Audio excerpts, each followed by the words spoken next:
Hello and welcome back to today's episode. We are going to be looking at the top three indexes in the US market here. I'm pulling in my data just as I remind you every single day. I'm pulling in my data specifically from Google Finance, so it's not always the best. You can see how my 1 day, 5 day, 15 day, 20 day, and 60 day are all kind of messed up. It's going to be based off of how the data is just inside of Google Finance. Sometimes you have to be finicky with it. This is one of the reasons why I do suggest actually either building a proper like app or having something that's calling an API with much more reliable data. Now that we've updated this, we're looking at INX, which is just the overall index. This is the S&P 500. If we look, I am kind of remarkably stunned by what it's done in this reversal because it was so ugly from the very beginning. Beginning of August. You look at the beginning of August here, and essentially you have what is it? What day is this? That's the 31st of July. That is the 1st of August, and it was essentially a downward trend since then. We've seen a reversal where we've come probably off of a bottom. I think this red line is a 15-day moving average. And you do see that now we are positive on the 1 day, 5 day, 15 day. We're still negative, pretty much break even here on the 1 month. We are good on the 3 month, 6 month, and 1 year. Really quite remarkable where we've come from at the beginning of the year to where we are and the kind of moves that we've seen in the middle. I mean, you can see what happened back here in it looks like March into April, middle of April, and then we saw a rebound. Obviously, we saw a very nice run from there. Right now, we've seen this in the middle of the summer. We had a high in the middle of July. It looks like we've probably bottomed, most likely, here in the very beginning of August. So hopefully we can continue to return to new highs from here. It just depends on what the individual sectors are going to do underneath. We're going to go ahead and look at the Dow Jones Industrial Average. I like looking at this because this is just a representation of 30 companies. This has a way less broad impact to the overall economy that the S&P 500 does. So when we look here, what we're really looking for, honestly, is just consistency.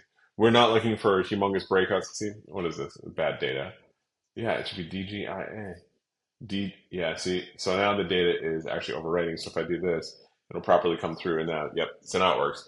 This is the problem with Google Finance. This is actually one of the reasons I'm going to interrupt my scheduled program to show you that this is exactly why I built a specific indicator myself where I can generate the same signals and the same ranges essentially, but with a little bit more intuitive range itself, but with the most important components. And this is exactly what I like. I mean, we're looking at 405. See, yeah, 14, 15. I mean, this would be 14, 17, but I'm very curious about where this is going to go. This is essentially in the middle of the range now. If we go ahead and actually if we look at the actual data here, I'm kind of blown away. We hit this bottom here. You can see at 38,000. Essentially, we're back up at 40,000, which is obviously a nice return. We're back up above the 5 day moving average, back up above the 23 day moving average.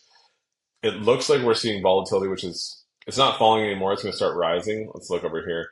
This is the volatility. The volatility looks like it's going to start rising. It really just depends on what that correlation is going to do. Let's go ahead and look. I want to look at what the correlation is do. So the volatility is starting to rise, and the correlation volatility to price is starting to rise. That's a positive sign. I'd say that I'm very excited about what's going to happen in the Dow Jones Industrial Average. Not because this is really going to be anything bullish. I mean, look at this chart. This is going all the way back to the beginning of the year. You can see that's the end of 2023 to where we are now. We're in August. This is yuck.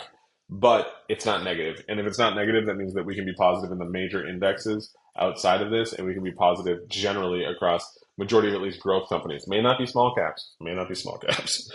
RIP, those of you who bought those in July. But this can be definitely an opportunity for the rest of the market, especially the growth market, to continue to grow. Let's go ahead and look at the IXIC, which is the NASDAQ. Now, when we look at the NASDAQ has a very interesting setup. The reason why is because look at where we are. It's at 17,594. The top of the range is at 17,469. This is already well above the top of its range. If you look on the chart just directly over here on the right, you can see we're already broken above that red line. I mean, we continue to see that the NASDAQ has rebounded, but the volatility is high. That's the issue. The volatility in the NASDAQ right now, and I'm actually going to go ahead and hide this because if we go ahead and hide it, this will be helpful to making the shot just look better for everyone, and you can see more than the indicator.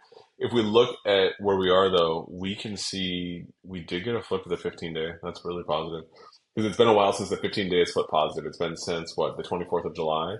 The 1 month has not yet flipped positive. We'd love to see it flip. If it was up 2% tomorrow, we would obviously be in a great position.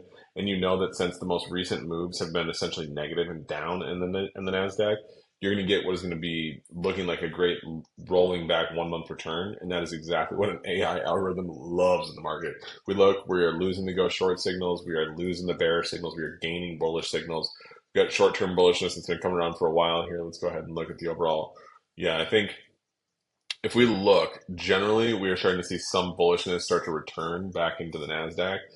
I don't see anything specifically huge, but I do think the most important signal for all of the indexes that we've looked at so far is going to be that I do see a risk on move coming from the VIX. I mean, I would love to see, it looks like, again, I continue to complain about the data from Google Drive or from Google Finance, but that's because the data is not great. I mean, it's a free API pull essentially.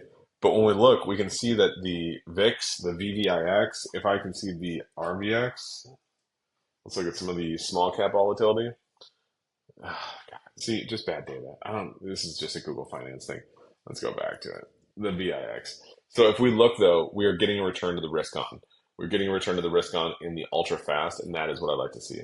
And if we go ahead and look at the overall, we're going to look at the review here.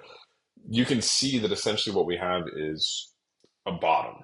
I mean, most likely that's what this is here on the 5th of August is a bottom. It's hopefully going to be like what was the 19th of April this year, a bottom. If we continue to see movement higher, and we see it right now in the daily indicator, we're coming back up from being what was at 45%. We're actually at 50% essentially right now. We can get as high as 60%, and it's very reasonable for us to get there. If we look at the correlation and the volatility looks like it's plateauing. Volatility is plateauing, and the volatility correlation is negative. So that's actually really positive.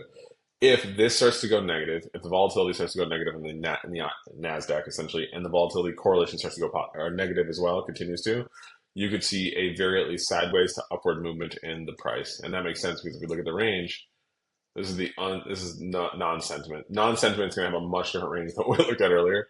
You can see we're at 18.6. There's so much higher that we can go.